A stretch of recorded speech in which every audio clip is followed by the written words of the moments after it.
Hi everyone, this is सागर गोयल। मैंने AIIMS में all India rank 32 हासिल की है। एम्स जैसी प्रतिष्ठित कॉम्पिटिटिव एग्ज़ाम में कोई डिफाइंड सिलेबस नहीं है। ये सबसे पहली बात है जो आपको मन में बैठानी है। इसमें सिर्फ और सिर्फ कंसेप्ट्स का खेल है और आपके कंसेप्ट्स क्रिस्टल क्लियर होने चाहिए इन ऑल द सब्जेक्ट्स, क्योंकि फिजिक्स, केमिस्ट्री, बायो के 60 क्वेश्चन ईच हैं और आपको इस तीनों ही सब्जेक्ट्स पे कमांड बहुत अच्छी होनी चाहिए। अब क्योंकि एक कॉम्पिटिटिव एग्ज़ाम है तो स्ट्रैटेजी तो एक मस्ट है। आपके हर हर सब्जेक्ट में, हर टॉपिक में आपका कमांड बहुत अच्छा होना चाहिए। आपको अब इस एग्ज़ाम में आपको अच्छा करने के लिए प्रीवियस ईयर पेपर्स का एनालिसिस और साथ ही साथ मैं इस साल के पेपर के बारे में भी आपको बताना चाहूँगा। आप फिजिक्स, केमिस्ट्री, बायो के अलावा जीके पे भी ध्यान देना पड़ेगा, क्योंकि out of 200 questions 20 question GK के भी आते हैं और इसके लिए आपको 2 साल लगातार न्यूज़पेपर पढ़ना पड़ेगा। करंट अफेयर्स इसमें बहुत ज़्यादा पूछे जाते हैं। आपका 11 से ही हर टॉपिक के कंसेप्ट एकदम क्रिस्टल क्लियर होने चाहिए। जहाँ तक एम्स की बात है तो मैक्सिमम लोगों का बायो बहुत अच्छा रहता है, तो बायो आपका सिलेक्शन तो पक्का कर सकता है, लेकिन रैंक आपके डिसाइड फिजिक्स करता है। और ये फिजिक्स ही है जो आपकी रैंक कोई बहुत ऊपर भी ले जा सकता है और आपका सिलेक्शन भी रोक सकता है। तो आपको फिजिक्स की 11th-12th लगातार बहुत ज़्यादा प्रैक्टिस करनी है। आपके कंसेप्ट हमेशा बहुत अच्छे होने चाहिए। कोई भी टॉपिक, हर टॉपिक पे आपके कंसेप्ट बहुत ज़्यादा अच्छे होने चाहिए। जहाँ तक फिजिक्स में 11th की बात रहे तो उसमें पहला सबसे इम्पोर्टेंट टॉपिक है मैकेनिक्स। मैकेनिक्स में इट्स ऑल अबाउट ट्रिक्स। आप कितनी जल्दी सॉल्व करते हैं, आपका टाइम उधर मैकेनिक्स में ही बचेगा। मैकेनिक्स के बाद सबसे इम्पोर्टेंट वेव्स एंड एसएचएम। इस साल वेव्स एंड एसएचएम पे बहुत ज़्यादा क्वेश्चंस आए और इसका इन डेप्थ नॉलेज बहुत ज़्यादा इम्पोर्टेंट है। आपको हर तरह के क्वेश्चन सॉल्व करने आने चाहिए, तभी आप उन क्वेश्चंस को अटेम्प्ट कर पाएंगे। I am again repeating, waves and SHM पे खास ध्यान दें। केमिस्ट्री की बात रहे तो आपको फिजिकल 11th में मेन है। आपके कंसेप्ट्स 12th में भी कैरी ऑन होंगे।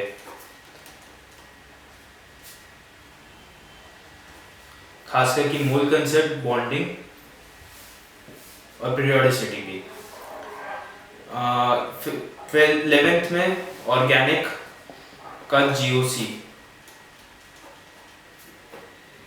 यदि आपने जीओसी का अच्छे से कर लिया तो आपको 12th में ऑर्गेनिक में कोई परेशानी नहीं आएगी। आपको सिर्फ और सिर्फ रिएक्शंस देखनी पड़ेंगी 12th में और आपकी ऑर्गेनिक तो बहुत स्ट्रांग हो जाएगा। इनऑर्गेनिक तो आपको एनसीईआरटी 11th और 12th दोनों ही बहुत अच्छे से करना है। एनसीईआरटी की हर लाइन आपको अच्छे से याद होनी चाहिए।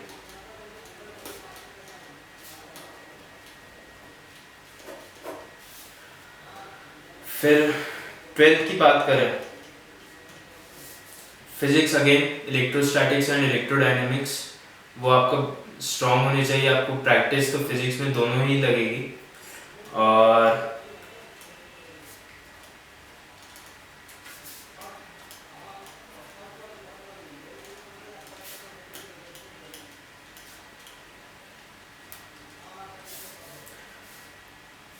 Modern physics again very very important topic.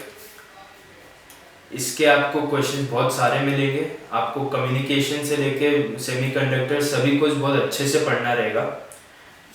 Semiconductors, communication systems, optics, हर कंसेप्ट आपका बहुत अच्छा होना चाहिए। हर कंसेप्ट आपका, उन्होंने क्वेश्चन इस तरह से घुमाया था कि आपने उस टाइप के क्वेश्चन पहले कभी नहीं देखे। आप सिर्फ कंसेप्ट्स याद रखेंगे तो ही उस टाइप के क्वेश्चन सॉल्व कर पाएंगे। बायो की बात करें, बायो जनरली सभी लोगों का अच्छा होता है, पर बायो में स्कोर करना इट्स मस्ट, क्योंकि यही आपका सिलेक्शन डिसाइड करेगा। बायो में 11th में मेन फोकस आप रखेंगे ह्यूमन फिजियोलॉजी पे। ह्यूमन फिजियोलॉजी बहुत बहुत इम्पोर्टेंट है। ह्यूमन फिजियोलॉजी की में कंसेप्ट्स आपके बहुत स्ट्रांग होने चाहिए, और साथ ही साथ प्लांट एनाटमी और ह्यूमन एनाटमी में टिश्यूज का पार्ट बहुत इम्पोर्टेंट है। 12th बायो की बात करें तो सबसे इम्पोर्टेंट यूनिट है यूनिट 1, रिप्रोडक्शन इन ऑर्गेनिजम्स।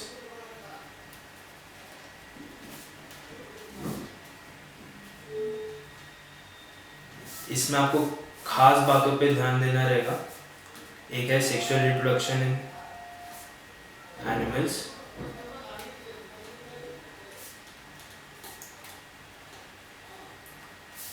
और दूसरा रहेगा आपका प्लांट एम्ब्रियोलॉजी।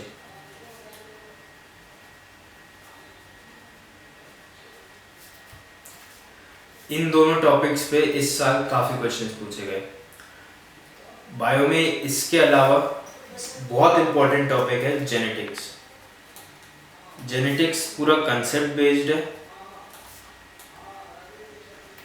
और इसमें थोड़ा मैथ्स भी काम आता है, तो इसमें आपकी ट्रिक्स आपका टाइम बहुत ज़्यादा बचा सकती है। ट्रिक्स पे खासकर ध्यान दें। और इसके अलावा आपका मॉलिक्यूलर जेनेटिक्स में सब कुछ पाथवेज सब कुछ आपका बहुत अच्छा होना चाहिए, खासकर कि सेंट्रल डॉग्मा सब प्रोसीजर इम्पॉर्टेंट है इसमें। नेक्स्ट टॉपिक आता है बायोटेक्नोलॉजी मैं आपको सबसे पहले रिकॉम्बिनेंट डीएनए टेक्नोलॉजी, इसका बहुत इम्पोर्टेंट है। इसमें आपके कंसेप्ट्स खास करके प्लाज्मिड और सारे वेज जिनसे आप रिकॉम्बिनेंट्स जनरेट करते हैं, दिस इज ऑल्सो इम्पोर्टेंट। और एनिमल हस्बेंड्री एंड माइक्रोब्स, ये वाले टॉपिक्स में आपको थोड़ा सा रटना पड़ेगा, पर again it's very very important topics. जहाँ तक जनरल नॉलेज की बात है, मैक्सिमम क्वेश्चंस करंट अफेयर्स,